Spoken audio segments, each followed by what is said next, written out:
Шановні українці і українки, довгий сьогодні день, багато нарад з нашими військовими. Я вдячний усім підрозділам Збройних сил України та інших складових наших сил оборони України, Служби безпеки України, наші розвідки, Національна гвардія України, Національна поліція, наші прикордонники. Кожен день є у нас необхідні результати для України.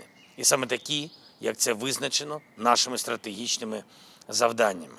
Ми продовжуємо відповідати на російські удари по наших містах і селах. Тільки за цю добу росіяни били по Сумщині, Харківщині, Полтавщині, по Херсону. Дуже цинічний удар був по місту Запоріжжя.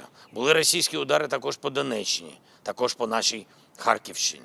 Така російська жорстокість і агресія є першопричиною війни. І важливо, щоб росіяни відчували, що ця війна є. І є саме через них. Перше, є дуже відчутні втрати окупанта на нашій землі, яка зараз під російським прапором. Російська воєнна логістика на тимчасово окупованій території України і саме перебування окупантів там надзвичайно ускладнені. Це правильний сигнал Росії. Сигнал, що точно не вийде у Росії безкарно та легко вкрасти землю українського народу та будь-якого іншого народу з тих, кому російські амбіції зараз загрожують. Сучасні технології роблять окупацію надто важкою для окупанта і, можливо, найважчою, ніж було в усі часи. Україна буде посилювати нашу технологічну базу і надалі. Я дякую всім розробникам і всім нашим виробникам. Росія вже не вперше окуповує чужі землі. Російська держава складається з багатьох підкорених народів і з вкрадених земель. Ми за свою землю боремось. Ми боремось за своїх людей. Ми боремось за справедливість для України. Наші люди на тимчасово окупованій території, думаю, вірно все розуміють. На півдні нашої країни, в Криму, на Донеччині та Луганщині ми не дозволяємо Росії використовувати нашу землю як інструмент затягування війни і на перетворення окупації на безкінечну. Наша операція, зокрема щодо Криму, чітко прорахована. І те, як операція триває, абсолютно доводить. Якщо саме те, про що ми говорили з партнерами в рамках G7, у України з'явиться, і це залежить від рішення партнерів. Ми оперативно забезпечимо умови, коли Росія буде змушена обрати мир. Дуже розраховуємо на позитивну відповідь від наших партнерів. Вони чітко знають, про що йдеться. Зараз наші військові вибивають на тимчасово окупованій землі України і на території самої Росії те, що працює на російську війну. Те, що робить цю війну і російську агресивність взагалі можливими. Сьогодні була доповідь керівника ГУРМО, зокрема за результатами наших далекобійних санкцій середньої дальності. Розвідка здобула деякі внутрішні російські документи з реальною оцінкою того, що відбувається. І це оцінка самого окупанта. Наш план тиску болісно сприймається російським керівництвом. Ми досягаємо арсеналів. Поблизу Петербурга знищено значну кількість боєприпасів Балтійського флоту. Були подібні ураження і на інших напрямках.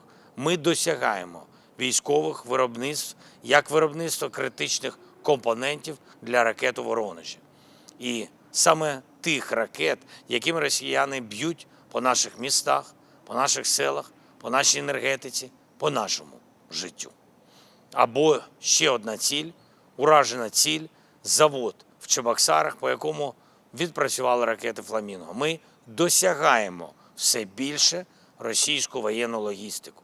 Також підтверджені ураження газових об'єктів в Оренбурзькому регіоні. Це понад 1200 кілометрів від фронту. Також і багато нафтових об'єктів по всій території Росії. Уражені і центри зв'язку російської армії, які стратегічно важливі для них і застосовуються в ударах проти України та в російських погрозах світу. Наказав нашій розвідці і армії працювати на випередження по тих об'єктах, які росіяни використовують для масштабування війни. Зараз російське керівництво тягне під Москву на Валдай та під Путінський міст через Керченську протоку більше ППО за рахунок ППО на інших напрямках. Тільки на Московський регіон вони стягнули сотні пускових для систем С-400, С-500 та панцирів. На Валдай стягнули з інших регіонів Росії майже 90 пускових ППО.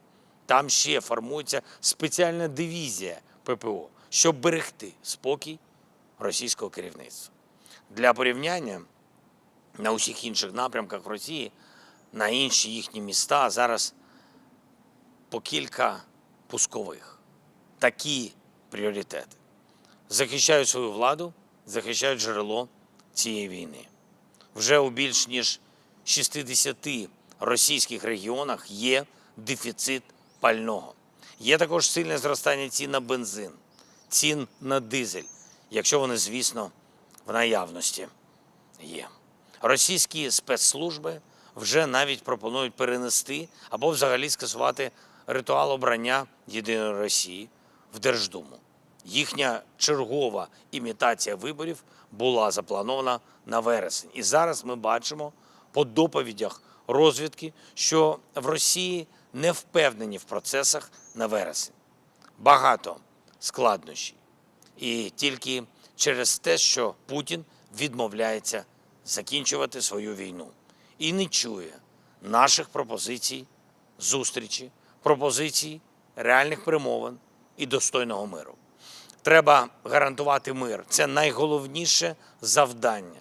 Сьогодні була доповідь головнокомандувача Збройних сил, зокрема про наші активні дії на фронті. Я дякую ДШВ, усім підрозділам, також 100-й окремій механізованій бригаді.